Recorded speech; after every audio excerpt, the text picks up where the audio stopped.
Get a trade. That way you will never starve to death. Who here has heard some variation of that advice? There's nothing wrong with getting a trade.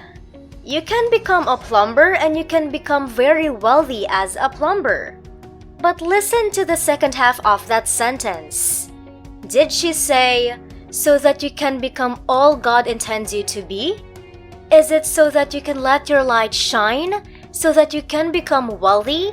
So that you can achieve goals? No! It's so that you never starve to death.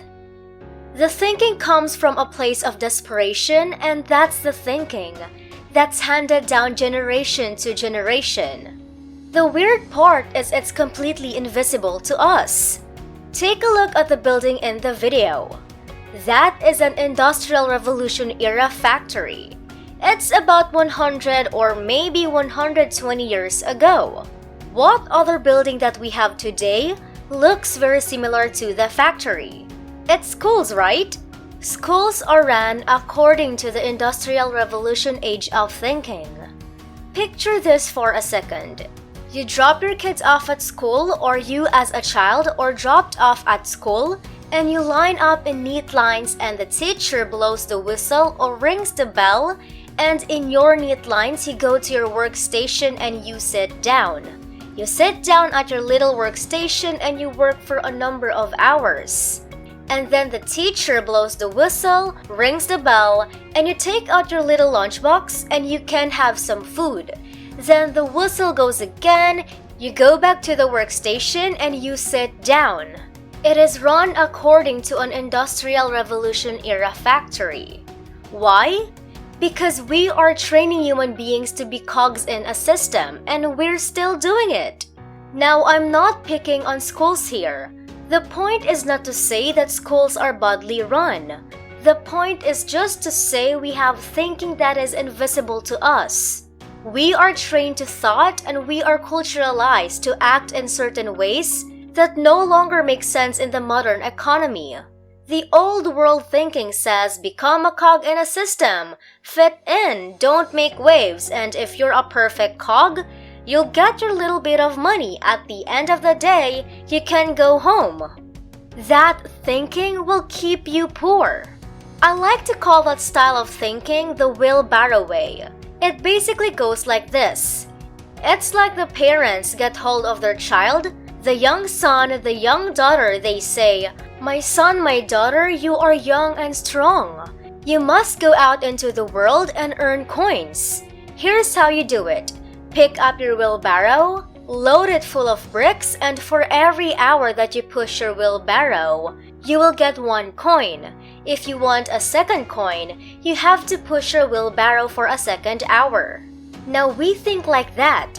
We go, the only way to earn coins is to work for a set number of hours. So let me go and get a job and be a dependent on a boss. Now you work your set number of hours every day. You push your wheelbarrow for your set number of hours, and a horrible thing starts to happen. You start to realize that you can't quite afford the car. You're not quite breaking even with the kids, and their education and the debit orders and the bonds and so on. So what do? You go back to thinking that was handed down to you, and you say, if I'm not getting enough coins, what do I have to do? I have to push a second wheelbarrow in the evenings to get more coins.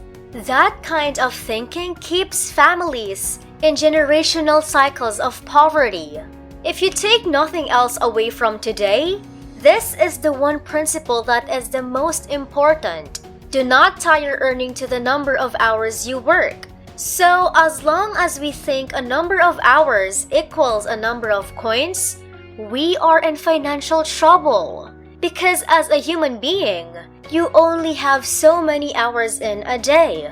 The wealthy person's epiphany, the way of breaking out of this idea is this. Dump your bricks in your wheelbarrow. Get rid of them. Load your wheelbarrow up with gold. In other words, in every hour that you push that wheelbarrow, you need to raise the value of your work. Earn more coins per hour, not work more hours in order to get more coins. Epiphany number 1. Resenting the wealthy says more about us than it does about the wealthy. Has your family ever used a phrase like, "how the other half live," when they talk about rich people? You know what it's like. It's like rich people are a different species. The way that I'd like you to look at the difference between where you are and the wealth is I want you to look at it as a curve. Because if it is a curve, you can move along that curve. You can go from where you are now to your goals. But if you buy into that thinking that says rich people are just a different species, then instead of a curve, there's just a chasm, there's a hole. There is an absolute void between where you are and where you want to be. And if you don't believe that it's possible to move along that transition, you don't act in ways that start to move you there. The starting point in becoming a high net worth individual is the belief that it is possible, that a wealthy person is not a different species. They're just further along on a continuum. They have more education about what brings in money and how to achieve goals than what you currently have. And that's okay because that represents hope.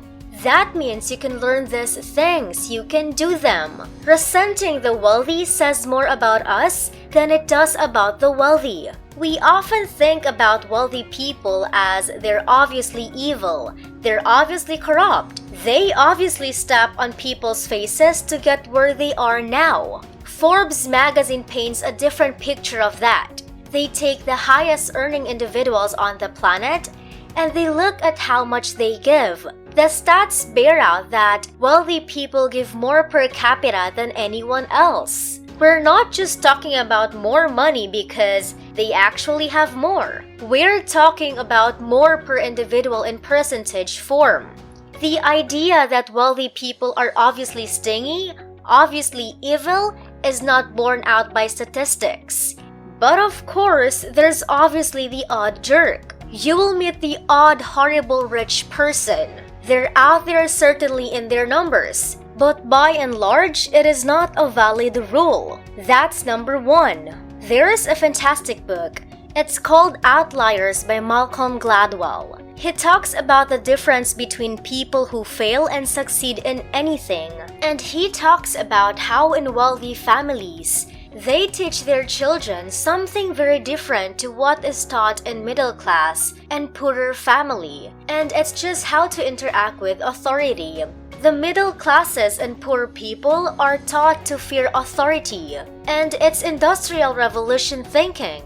You've got to fear the guy who runs the factory because he owns your life. And it goes like this. Let's take a practical example. You're taking your child to the dentist. The middle-class family will teach the child that the dentist is God. He has studied for 8 years and he knows everything there is to know. You as the child must shut up, sit down, keep quiet, and even if it hurts, don't cry. Just wait for it to be over. Do whatever he tells you to do. Now, in wealthy families, they approach the exact same situation completely differently. Driving to the dentist office, they tell the child, "The dentist is your friend. He has studied for 8 years so that he can serve you properly. How's that? The dentist is a resource that you can use. If you have any questions about your mouth, about your teeth, about anything that you want to know there, you must ask the dentist because it's his job to help you." Now take that kind of thinking. That's a simple example, going to the dentist. Take that kind of thinking and amplify it over the next 20 years. Which of those 2 kids is going to do well in life? You've got one who's taught to fear authority, shut up, keep your voice down, don't make waves. And the other one who's taught that the world is there for you to utilize. It's all resources, you can use it to your own ends. Imagine the difference that would make. Represent yourself. And we need to teach our children to represent themselves as well. We have been conned into an Industrial Revolution myth that says authority is in charge and knows best. You must shut up and do what you're told. You must be a cog in a system. And as long as you are doing your job perfectly and not making waves, you'll be fine. That thinking is 100 years outdated. We cannot teach it any longer. And I thought to myself, just a mental exercise. If I was stripped of all of the stuff that I use every day, the suit, the car, the equipment, the bits and pieces, the toys, if I was stripped of all of that and just left with my knowledge, my wits and my education, and put into this scenario, living in abject poverty, could I get back out? Could I get back out and back to my own life? What do you think? And could you? Most of the people around this room are kind of saying yes. Now that's an interesting thought. Let's take that thought one step further. If I had to take a high net worth individual, someone who does drive the Ferrari, the Lamborghini, someone with their own private plane, with their own business, whatever the case might be, and I transplanted them into your life, do you think they would be able to get back out? If we say yes to that, then what we're saying is the gap between where you are and where the person is up here. Isn't that a horrifying thought? But at the same time, it represents hope because it means it can be done. It means that the thought is out there, the ideas are out there, the knowledge, the education is available. It can be done. We've been taught for generations that to play it safe, you get a job and don't make waves. I contend that that is the most dangerous thing that you can possibly do because you are taking all of your eggs and putting them in one basket. You are taking your life, your future, your career, your spouse, your children, your medical aids, your debit orders, your entire life, putting them into one basket and handing them to a person whose first concern is not your welfare. That sounds pretty dangerous to me. Also, 60, 70 years ago, people did go and get a job and work for 40, 50 years and retire safely. Does that happen anymore? No, it's just not the reality. Most companies these days, if you've got a job, you have 31 days of safety. That's it. Now let's look at this differently. People say being an entrepreneur is risky. Being your own boss is risky. While Forbes magazine says the only people who are wealthy are their own bosses. The next thing is if you as an entrepreneur try 10 big crazy inspired ideas and 8 of them fail, you've got 2 of them working. Now you go out there and you try another 10 big crazy inspired ideas and again, 8 of them fail, 2 of them work. Now you're up to 4 things that are bringing in income. You go out there, 10 big things, 8 fail, 2 more. You're up to 6 different things that are bringing in income. Risky is the new safe. Safe is the new risky. And the more we buy into the old Industrial Revolution era idea that having a boss take care of us is safe, the greater the danger we put our own lives in. Risky is the new safe. Safe is the new risky. I believe that risk aversion is one of the things that paralyzes most of the people in the middle class. Your average high net worth individual has been bankrupt 3 times. How scary is the idea of going bankrupt to you? To them, it's a matter of course. They've tried big crazy things. They've tried building up businesses and they've utterly failed. But to them, it's only part of the process. And they do something interesting.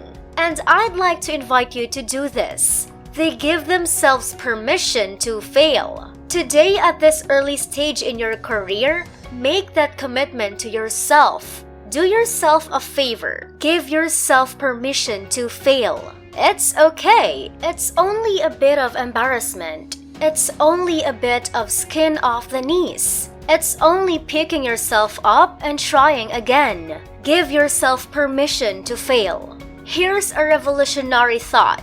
Give other people permission to laugh at you and mock you for trying. Let that be okay. Say, I know my family's not gonna understand. I know my friends are going to laugh at me. They're gonna tell me this is crazy. You should play it safe and get a job. Give them permission to think that way. Give them permission to laugh at you.